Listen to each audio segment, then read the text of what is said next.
deməli, hər kəslə baş verə biləcək bir məsələ olub. Çıxırdım pavarotdan, bir də görmədim, belə bir qəza baş verdi.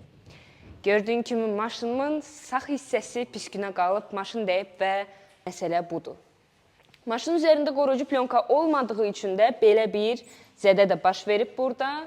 Amma ki, eybi yoxdur. Maşını gətirmişəm peşəkar komandaya Pro Servisdə və burada bu avtomobili tam ideal şəkildə hazırlayacaqlar. Siz də buna şahid olasınız.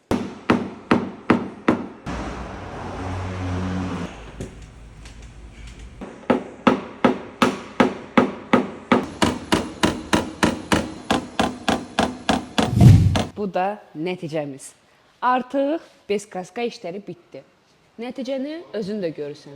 Yəqin ki, düşünürsən ki, bu boyda batığı, bütün qapı, krilo, hər hissə püskündə idi.